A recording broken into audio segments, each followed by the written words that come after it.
ॐ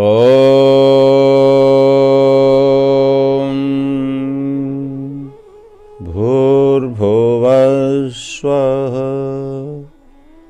तत्सवितुर्वरेण्यं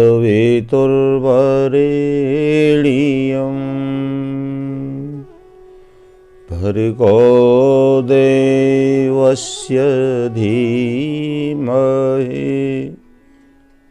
धियो यो नः प्रचोदयात्।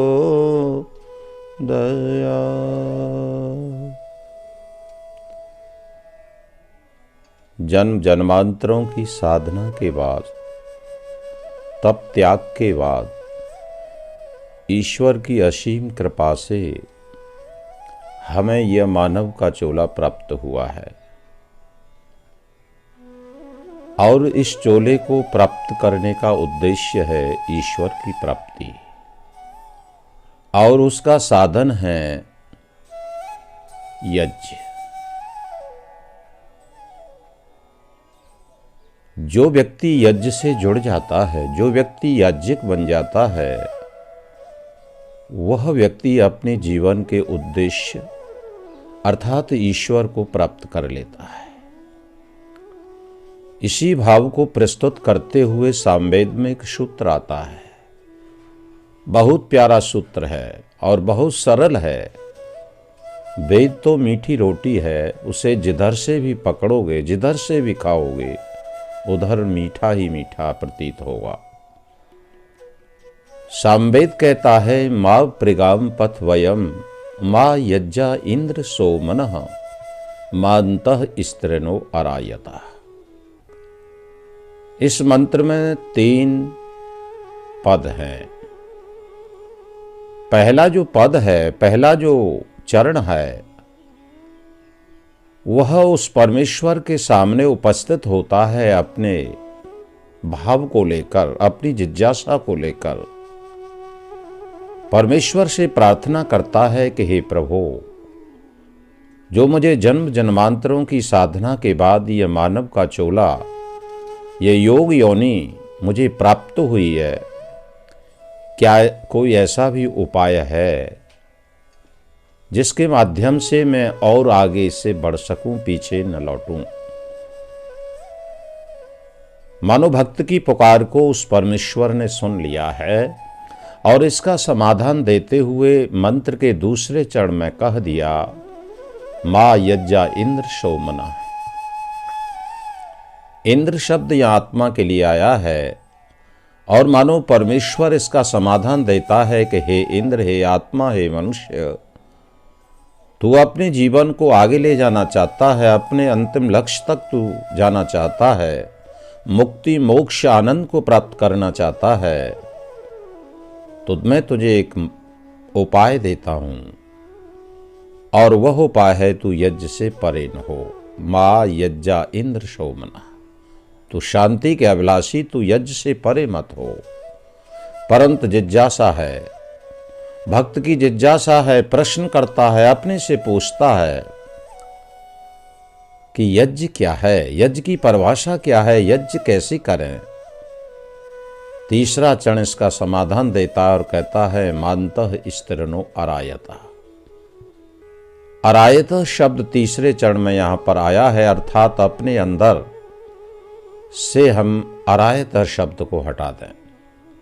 अरायत कहते हैं संकीर्णताओं को, अरायत कहते हैं हम विषमताओं को, अरायत कहते हैं हम घृणा को, द्वेष को, वैमनस्यता को।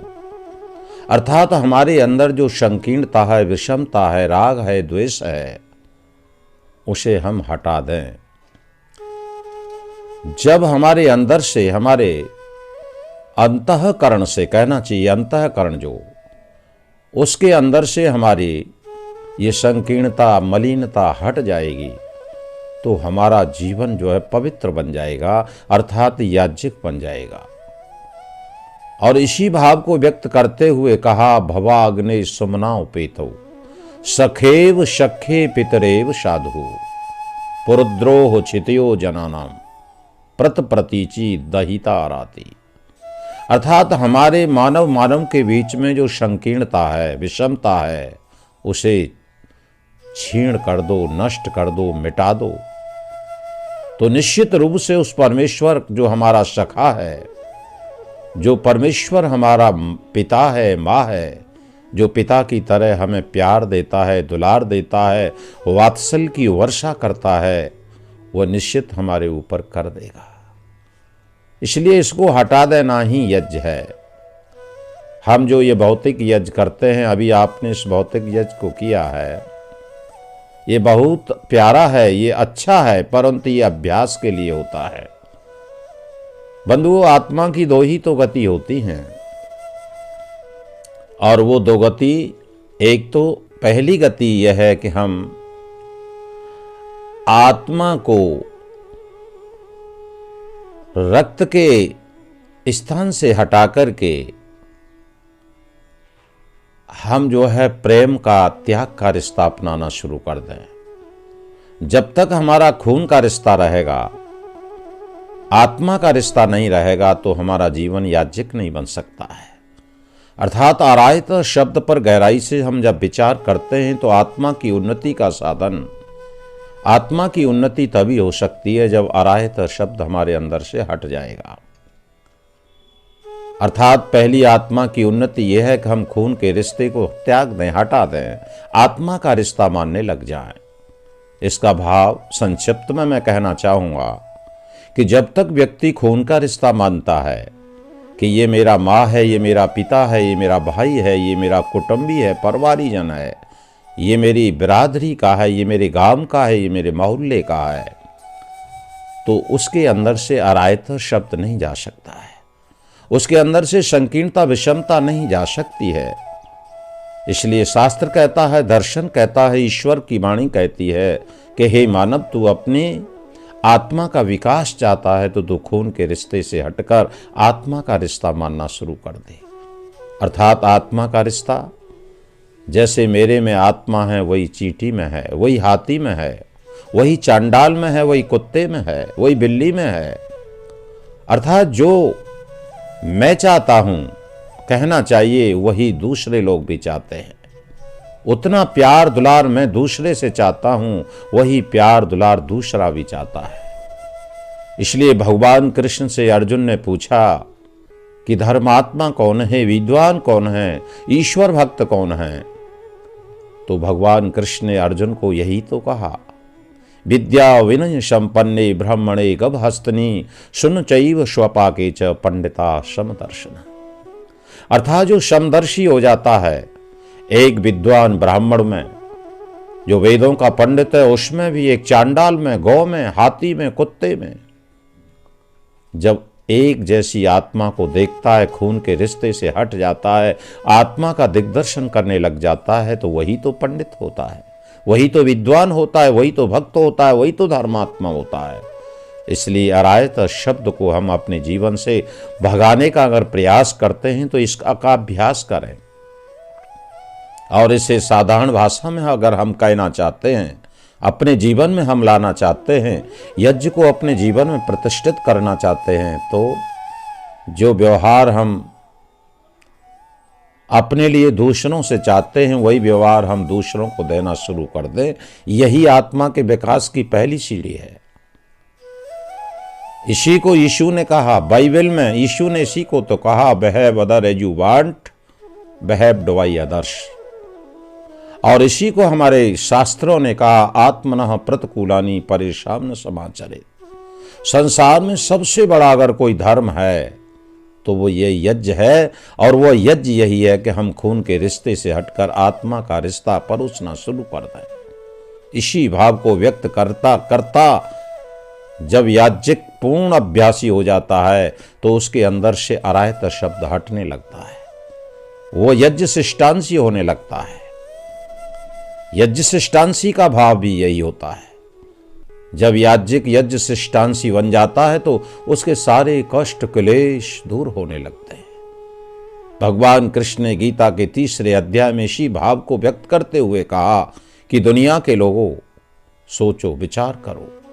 अर्जुन को समझाते हुए भगवान कृष्ण ने यही तो कहा, यज्ञ शिष्टो सनः संतो मुंचन्ते सर्व किल विषय। भुंजते ते अघा पापा ये पचंत आत्म कारणात्। अर्जुन, जो यज्ञ श्रेष्ठांशी हो जाता है, अरायत शब्द को, संकीर्णता विषमता को जो हटा देता है, वो जो है सारे क्लेशों से, कष्टों से छूट जाता है, सारे कष्टों से, सारे क्लेशों से छूट जाता है।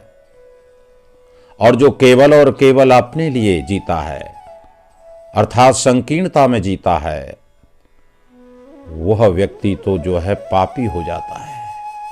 कितना सुंदर व्याख्या परमेश्वर ने वेदों में की है और भगवान कृष्ण ने गीता में इस अरायत यज्ञ की परिभाषा की है।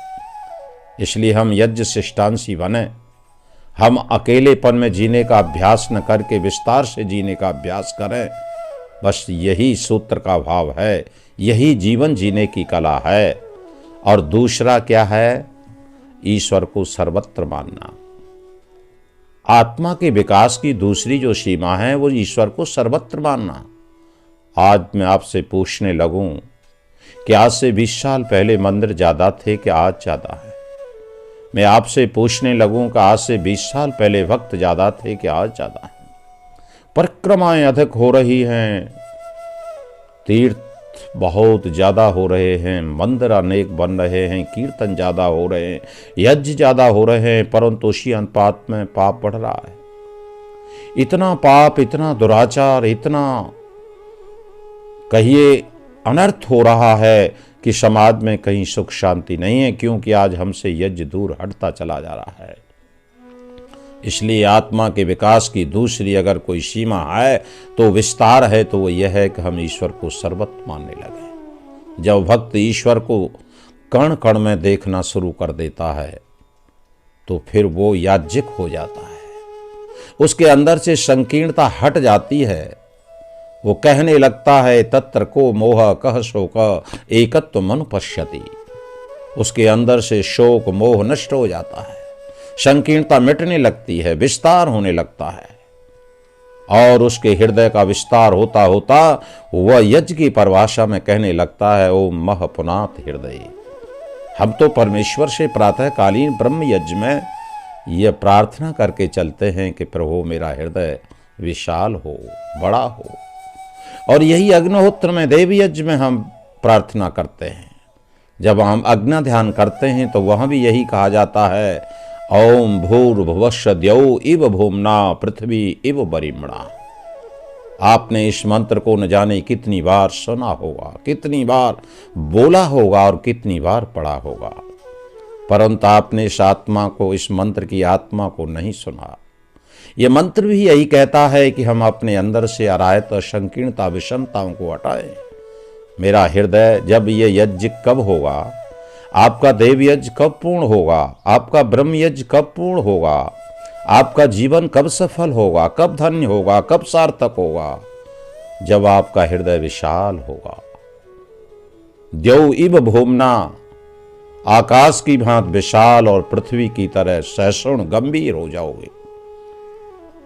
पृथ्वी कहिती धैर्य न छोड़ो, कितना ही हो सिर पर भार, और नभ कहता है फैलो इतना, ढक लो तुम सारा संसार।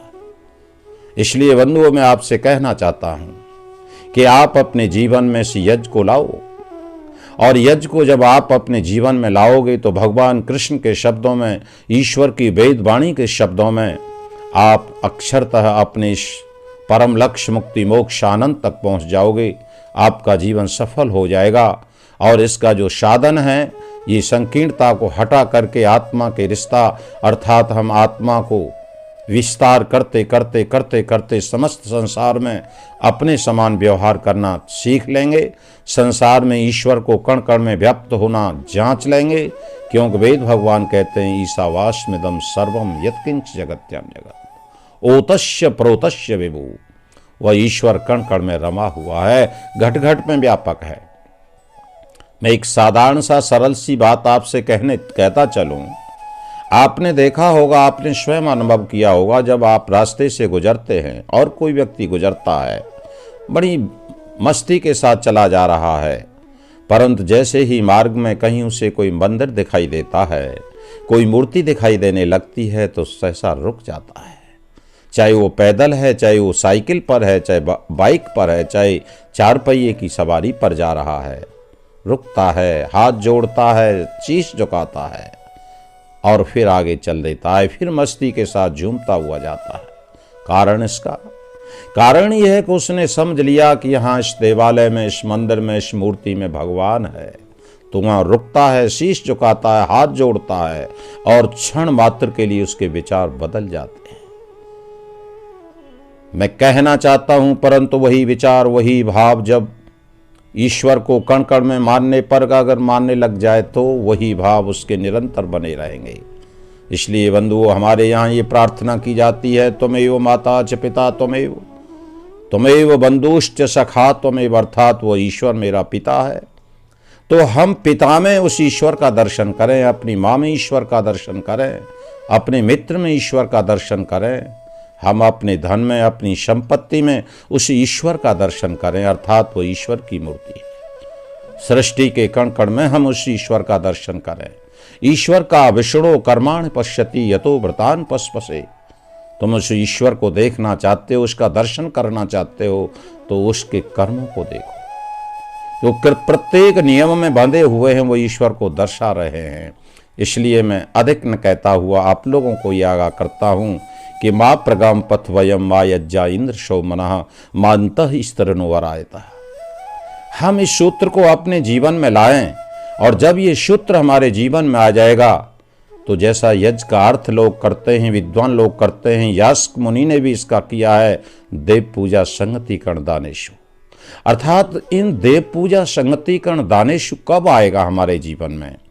जब हमारे जीवन से देव पूजा हम कब कर सकते हैं?